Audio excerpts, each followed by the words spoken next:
Hello दोस्तों, मेरे channel magic में आपका स्वागत है। आज हम देखेंगे डिराइव स्टेट क्या होता है रिएक्ट जेएस में। तो कुछ पॉइंट देख लेते हैं पहले क्या क्या होता है, हम पढ़ेंगे। तो व्हाट इज डिराइव स्टेट, फिर देखेंगे understand derive state with example, फिर देखेंगे इसकी परफॉर्मेंस कैसे फास्ट करते हैं, और कुछ इंटरव्यू क्वेश्चन भी रहेंगे। तो सबसे पहले हम बताते हैं कि डिराइव्ड स्टेट होता क्या है। तो देखते हैं डिराइव्ड स्टेट क्या होता है कि स्टेट दैट इज कैलकुलेटेड और derived from other state values और props within your component. Derived state can be variable. Derived state जो है वेरिएबल हो सकता है। No need to extra state only variables और कांस्टेंट आर इनफ। इसमें कोई एक्स्ट्रा स्टेट लिखने की जरूरत नहीं होती, हम इस पर वेरिएबल और कांस्टेंट ही बहुत होता है। तो बेसिकली होता क्या है कि जैसे मान के चलो हमने एक ही 10 कंपोनेंट में हमने 10 स्टेट मतलब 10 स्टेट यूज़ कर लिया। तो उससे क्या हुआ कि हमारी परफॉर्मेंस हमारी कंपोनेंट वेबसाइट के या कोई भी प्रोजेक्ट का जो है परफॉर्मेंस स्लो हो जाएगा। तो इससे अच्छा क्या होता है कि जैसा मान के चलो हमने किसी कंपोनेंट में हमने 10 स्टेट की जगह पे 5 स्टेट यूज़ किया है और 5 हमने डिराइव स्टेट यूज़ कर लिया। उससे क्या हुआ कि जो है हमारे प्रोजेक्ट का जो परफॉर्मेंस होता है वो थोड़ा सा फास्ट हो जाएगा। जैसे कि मान के चलो हमने स्टेट यूज़ किया है, जितने ज़्यादा आप स्टेट यूज़ करोगे किसी भी कंपोनेंट में तो उसकी परफॉर्मेंस स्लो हो जाती है, और जितने ज़्यादा आप डिराइव स्टेट यूज़ करोगे उससे तो क्या होता है कि कंपोनेंट की परफॉर्मेंस जो होता है थोड़ा सा फास्ट हो जाता है as compare to normal state से। तो चलिए मैं एक एग्जांपल करके दिखाता हूँ कैसे क्या होता है। तो चलो मैं सबसे पहले विजुअल कोड एडिटर ओपन कर लेता हूँ।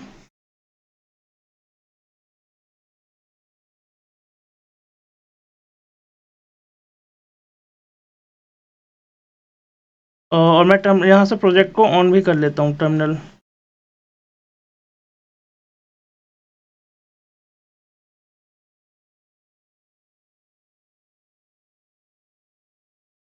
हाँ, यहाँ पे मैं स्टार्ट कर लेता हूँ प्रोजेक्ट को। npm run dev से हम स्टार्ट करेंगे प्रोजेक्ट को। और ये सब चीज़ें जो है मैं अभी हटा देता हूँ, ये पहले के कोड हैं हमारे।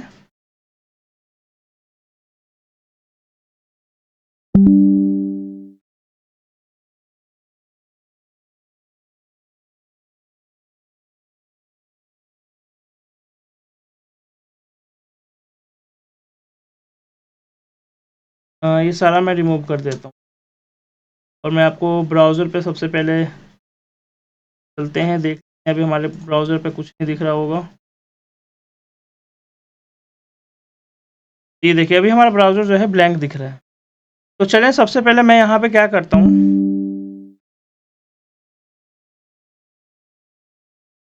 h1 टैग ले लेता हूँ। सबसे पहले लेता हूँ डिव के अंदर में टैग ले लेता हूँ, और यहाँ पे मैं लिख देता हूँ derived state.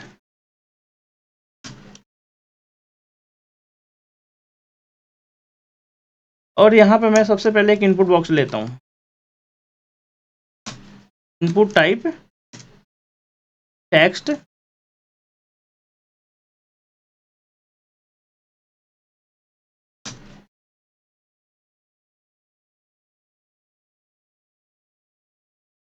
Add new user, इसे बंद कर देता हूँ और मैं नीचे एक बटन बना देता हूँ।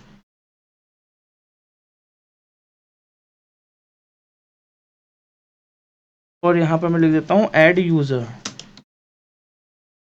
अभी तो ब्राउज़र पे हम जाएंगे देखेंगे तभी नॉर्मल हमें एक टेक्स्ट बॉक्स दिख गया और हमारा एक ये बटन दिख गया। ठीक है, अब मैं क्या चाहता हूँ कि पहले हम एक स्टेट बना लेते हैं।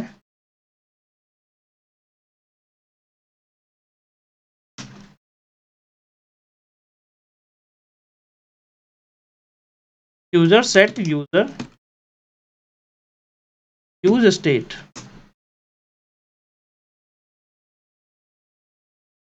और यहाँ पे ये ब्लैंक रहेगा।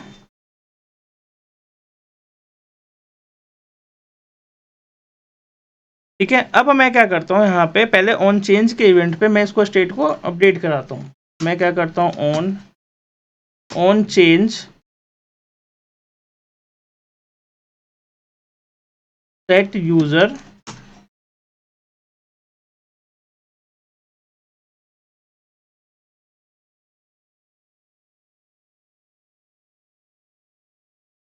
Target dot value.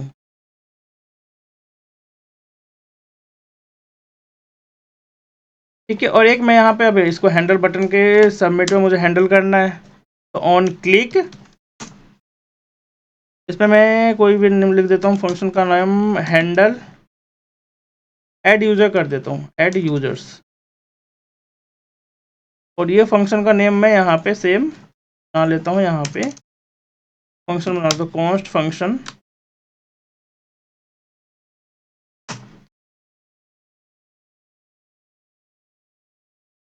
और मैं क्या करता हूँ कि मैं यहाँ पे एक एरे ले लेता हूँ, स्टेट ले लेता हूँ, जिसमें मैं कॉन्स्ट में मैं डाल देता हूँ यूजर्स कर देता हूँ। चलो यूजर्स डाटा कर देता हूँ, और सेट इसको मैं कर देता हूँ सेट यूजर्स डाटा। और यहाँ पर मैं फिर से एक स्टेट ले लेता हूँ, यूजर स्टेट के अंदर मैं इसे एरे ले लेता हूँ, क्योंकि हमें इसे मल्टीपल डाटा ऐड कराना है। ये देखिए यहाँ पे अभी हम स्टेट यूज़ कर रहे हैं, तो जहाँ तक स्टेट का काम है वहाँ स्टेट जितने ज़्यादा हम डिराइव्ड स्टेट यूज़ करेंगे उससे उससे ज़्यादा हमें ज़्यादा बेटर होता है, क्या कि परफॉर्मेंस थोड़ी से फास्ट हो जाती है। तो चलो मैं अब यहाँ पे मान के चलो मैं क्या करता हूँ कि मेरा बटन पे जितने भी यूज़र आते हैं, बटन के क्लिक पे वो इस एरे में पुश होता चला जाए, मतलब उसमें चला जाए। देखिए मैं जैसे करता हूँ सेट यूजर्स डाटा के क्लिक पे, और यहाँ पे मैं एक एरे ले लेता हूँ, इसके अंदर जो डाटा मेरे से पहले से है यूजर्स डाटा स्प्लिट ऑपरेटर बोलते हैं, इसके बाद कॉमा, और जो हमारा यूज़र आ रहा है, जो हमारा यूज़र आ रहा है यहाँ पे वो इसमें पुश होता चला जाए। ओके, तो चलें इसे मैं करके आपको दिखाता भी हूँ। और इससे अच्छा एक मैं एक यहाँ पे एक एरे भी ले लेता हूँ इसमें, ताकि आपको दिखे भी। मैं क्या कर रहा हूँ, इसको दिखा भी देता हूँ। तो ये कहाँ पे कर देता हूँ, users dot map item comma index,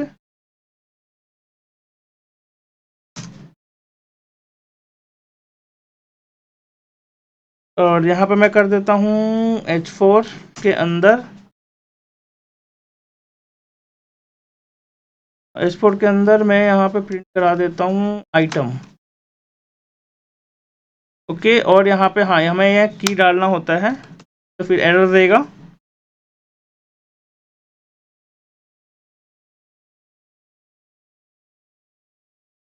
चलिए सबसे पहले ब्राउज़र पे आते हैं।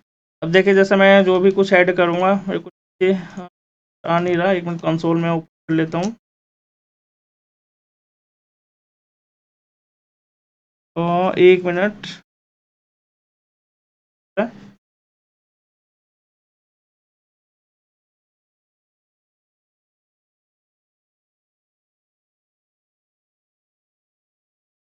एक मिनट में इसको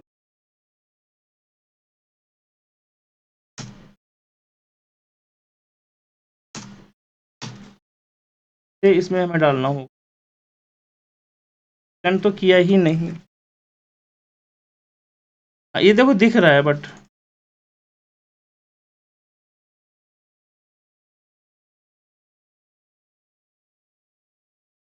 ये देखो यहाँ पे हम जो भी ऐड कर रहे हैं यहाँ पे हमें दिख रहा है, भी ऐड कर रहे हैं यहाँ पे, देखो ऐड होता जा रहा है। विकास ऐड करूँगा, विकास ऐड होगा। जो भी आप यूज़ करोगे, रोहन ऐड करो, कुछ भी आप ऐड करोगे यहाँ पे दिख रहा है। बट अब हमें यहाँ पे करना क्या है, अब देखो ये तो हमने स्टेट यूज़ किया है, बट अब हमें क्या करना है, हमें डिराइव स्टेट यूज़ करना है। तो वो कैसे करेंगे, तो मान के चलो अब हमें यहाँ पे टोटल यूज़र दिखाना है। मान के चलो मैंने यहाँ पे किया H2,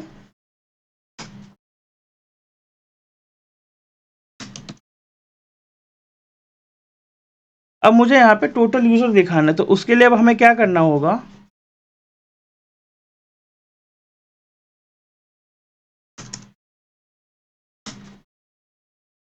total user data dot length.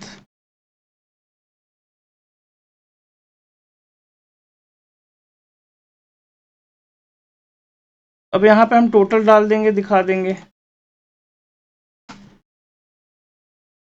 तो देखो अब जब यहाँ पे करोगे तो टोटल दिखेगा। जैसे मान के चलो मैंने किया विकास, एक ऐड हो गया,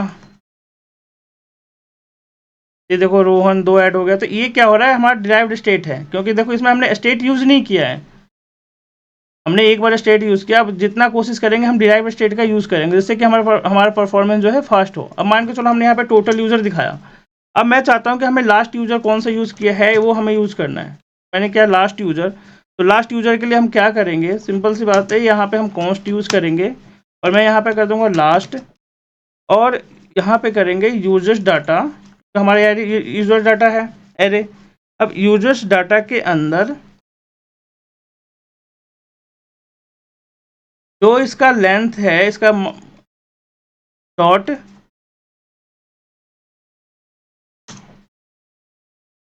-1, जो मेरा लास्ट है वो आ जाए। तो मैं यहाँ पे लास्ट कर देता हूँ, मैं यहाँ पे लास्ट दिखा देता हूँ, लास्ट दिखा दिया। अब हम देखते हैं ब्राउज़र पे, यहाँ पे रिफ्रेश कर लेता हूँ और एक मिनट, इधर आया शायद।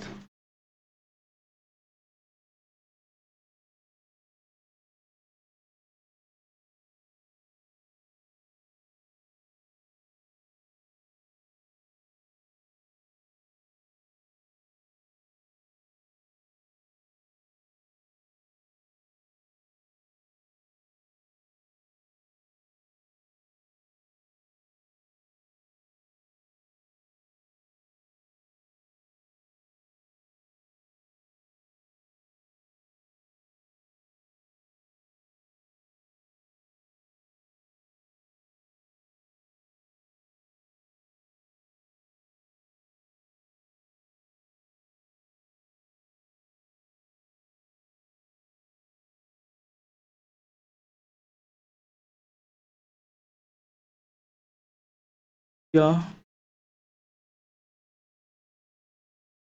ओह ओ सॉरी सॉरी, ये एक्चुअली हमने इसे एरे में, हमें क्योंकि इसकी यूज़ करना है ना, हमें पोजीशन हमें फाइंड करना है, इसलिए वो एरर दे रहा था। तो चलिए अब देखते हैं। जैसे मान के चलो मैंने यहाँ पे ऐड किया विकास, यहाँ पे लास्ट यूज़र आ गया विकास, यहाँ पे मैं अगर रोहन लिखूँगा तो यहाँ पे लास्ट यूज़र आ गया रोहन, यहाँ पे मैं डालूँगा प्रदीप, यहाँ पे आ गया लास्ट यूज़र ये। तो इस तरह से हमने इसका यूज़ किया। अब मैं चाहता हूँ कि मुझे इसका यूनिक भी पता लगाना है कि हमारा यूनिक यूज़र कौन सा है। तो मैं क्या करता हूँ, कॉन्स्ट यूनिक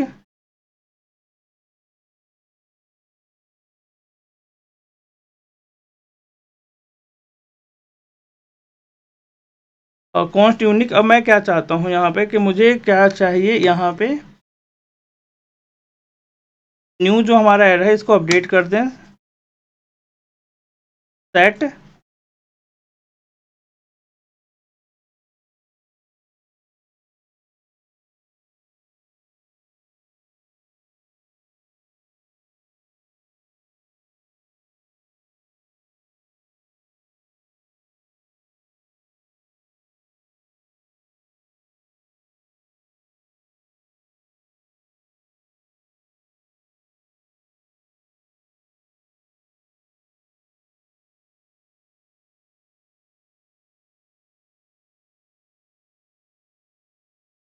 अब देखो यहाँ पे क्या होगा कि अगर मैं सेम नेम से यूज़ करूँगा तो यूनिक आ जाएगा। देखो विकास मैंने ऐड किया,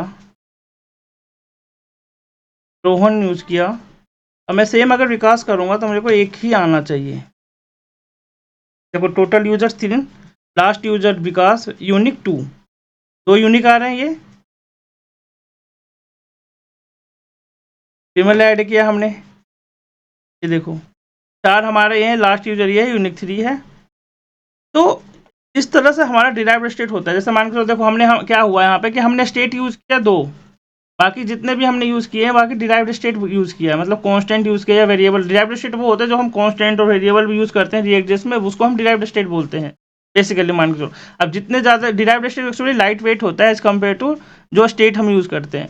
तो इसलिए हमें ज़्यादा कोशिश करना चाहिए कि अगर कंपोनेंट में जितने ज़्यादा हो सके हमें डिराइव्ड स्टेट यूज़ करते हैं, ताकि कि हमारे जो परफॉर्मेंस है प्रोजेक्ट का फास्ट हो। तो अगर मेरा वीडियो आपको अच्छा लगा हो तो मेरे चैनल को लाइक करें और सब्सक्राइब करें।